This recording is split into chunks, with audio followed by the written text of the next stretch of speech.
Dear student, आज हम question लगाते हैं जो कि इंटीग्रेशन का है, जिसमें लिखा हुआ है मान ज्ञात कीजिए।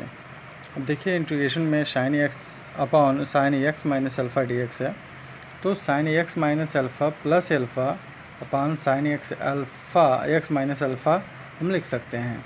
तो जहाँ यहाँ साइन एक्स और नीचे आप देख रहे हैं डिनोमिनेटर में वह साइन एक्स माइनस अल्फ़ा है। इससे जो है हम साइन यानी कि यक्स को या यक्स को जो है हम लिख सकते हैं x minus alpha plus alpha. ठीक है, इससे क्या फ़ायदा होगा, माइनस अल्फ़ा प्लस अल्फ़ा करने पर यह दो पार्टों में हो जाएगा, दो पार्ट में डिवाइड हो जाएगा, जिसमें यक्स माइनस अल्फ़ा को एक ब्रैकेट में ले लेंगे और प्लस अल्फ़ा को एक अलग ब्रैकेट में। जैसा कि आप देख रहे हैं कि नीचे यक्स माइनस अल्फ़ा है। ठीक है, तो हम इसे साइन एक्स माइनस अल्फ़ा और प्लस साइन अल्फ़ा के रूप में हम तोड़ सकते हैं। तो देखिए क्या फार्मूला होता है साइन ए प्लस बी का। तो sine x minus alpha cos alpha और plus cos x minus alpha sine alpha d x upon x minus alpha. तो अब देखिए डिनोमिनेटर दो यानी कि न्यूमरेटर के साथ अलग अलग हो जाएगा। यहाँ दो न्यूमरेटर हैं और डिनोमिनेटर अलग अलग हो जाएगा।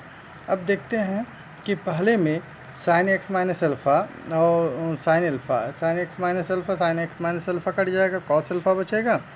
और दूसरे में cos x minus alpha sine alpha और साइन एक्स माइनस अल्फ़ा। इसमें साइन अल्फ़ा जो है वो कॉमन हो जाएगा, यानी कि साइन अल्फ़ा बाहर आ गया और cos x minus alpha upon sine alpha sine x minus alpha cot x minus alpha d x हो जाएगा।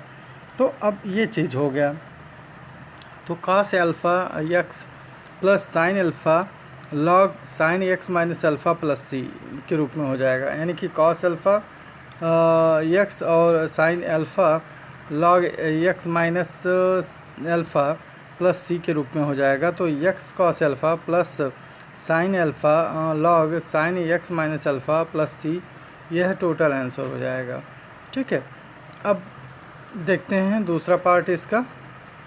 दूसरा इंटीग्रेशन है x cos square x d x, इसको इंटीग्रेट करना है। ठीक है, तो अब कैसे होगा, कास स्क्वायर का तो डायरेक्ट इंटीग्रेशन होता नहीं है, तो हम इसको तोड़ देंगे।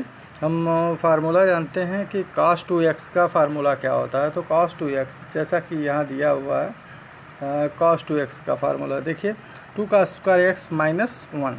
ठीक है, अब उसी से 2 का square x 1 plus cos 2x हो जाएगा।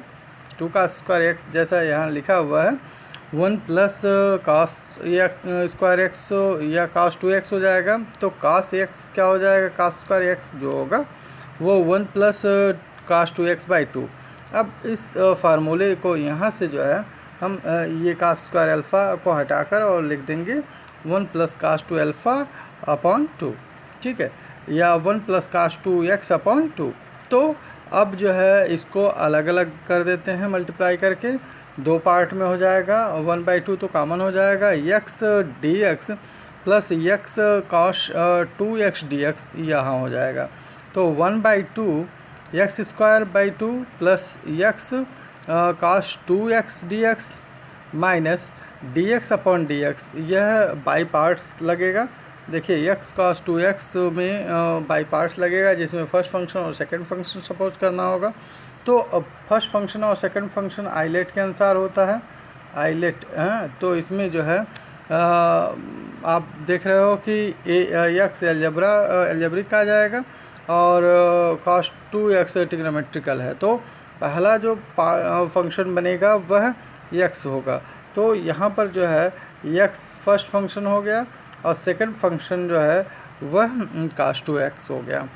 अब देखिए यहाँ पर x cos 2x dx minus dx upon dx और cos 2x dx whole dx हो जाएगा। तो dx अपॉन dx 1 हो गया और cos 2x का इंटीग्रेशन जो है sin 2x अपॉन 2 हो गया। और यहाँ पर भी वही चीज़ है कि x और cos 2x का इंटीग्रेशन sin 2x अपॉन 2। अतः पुनः इंटीग्रेशन करते हैं और 1/2 x square plus x sine 2x upon x होगा, और माइनस यहाँ पर है तो माइनस माइनस प्लस हो जाएगा, cos 2x अपॉन 4 हो जाएगा।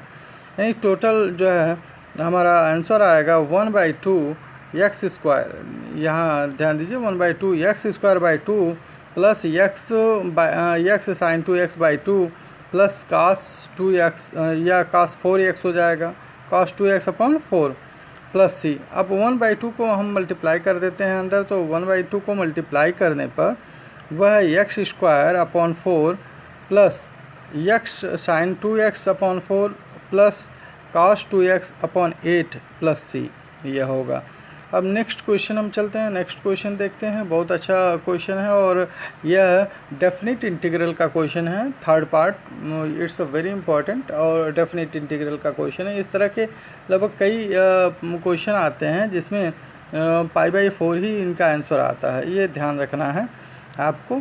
तो डेफिनेट इंटीग्रल से हम इसे लगाएंगे i = 0 to π/2 under root sine x upon root sine x plus root cos x dx यह है। तो अब जो है इसको सोल्यूशन में लिखते क्या हैं, i = 0 to π/2 root sine x upon root sine x plus cos x dx।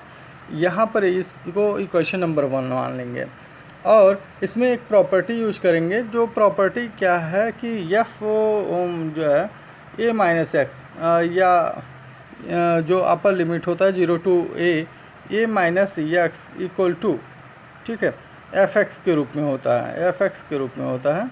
अगर ये फार्मूला यूज कर लेंगे जो अपर लिमिट है उसको -1x, तो वह अगर डायरेक्ट इसके बराबर आता है तो मीन्स क्या होगा, यह जो है कन्वर्ट हो जाएगा दूसरे फॉर्म में। तो चलिए हम देखते हैं कि 0 to π under root sine π/2 minus x upon root sine π/2 minus x plus root cos π/2 minus x. आप देखिए यहाँ पर ऊपर यानी कि 0 to π/2 और ऊपर डिनोमिनेटर में root cos x upon numerator में root cos x plus root sine x. आप दोनों के डिनोमिनेटर को अगर ध्यान दें, यानी कि इक्वेशन फर्स्ट के डिनोमिनेटर को यहाँ इसको इक्वेशन सेकंड मान लीजिए, तो इक्वेशन सेकंड के डिनोमिनेटर तो ये सेम है, ठीक है। हालांकि रूप में परिवर्तित हुआ है, साइन का cos का साइन बना है, लेकिन दोनों प्लस में ही हैं और सेम है। तो root cos x plus root sine x है, root sine x plus root cos x है। अतः अब दोनों इक्वेशन को हम ऐड कर लेंगे, यानी कि LHS और RHS दोनों ऐड हो जाएगा। तो i प्लस आई यानी 2i integration 0 to π/2 root sine x upon root cos x plus root sine x और plus 0 to π/2 root cos x upon root cos x plus root sine x dx। अब दोनों को हम add कर लेते हैं तो क्या होगा, 2i = 0 to π/2 root sine x plus root cos x, केवल न्यूमरेटर ऐड होगा, डिनोमिनेटर कॉमन है सेम रहेगा, root cos x plus root sine x. अतः ये जो है आप देख रहे हो कि numerator and denominator having the same quantity, ठीक है, तो वो क्या होगा, एक दूसरे से कैंसिल हो जाएंगे। तो 0 to π/2 dx हो जाएगा। अब 2i = 0 to π/2 dx मतलब यहाँ पर 1 का इंटीग्रेशन हुआ है तो 1 dx है। तो इसका मतलब क्या हुआ, यहाँ पर देखिए 1 dx, क्योंकि यहाँ पर कुछ नहीं है मतलब 1 है, 1 dx हो गया। तो 1 का इंटीग्रेशन क्या हो गया, x और लिमिट क्या है 0 to π/2, तो 0 to π/2 लिमिट है। 2i = π/2 माइनस 0 यानी कि 2i = क्या हो जाएगा, π/2, यानी कि i = π/2 × 2 यानी कि i = 4 हो गया, i = π/4, सॉरी i = π/4, यही आंसर हो गया। यानी कि इंटीग्रेशन जो है उसका आंसर π/4 हो गया। ठीक है, आज के लिए बस इतना ही।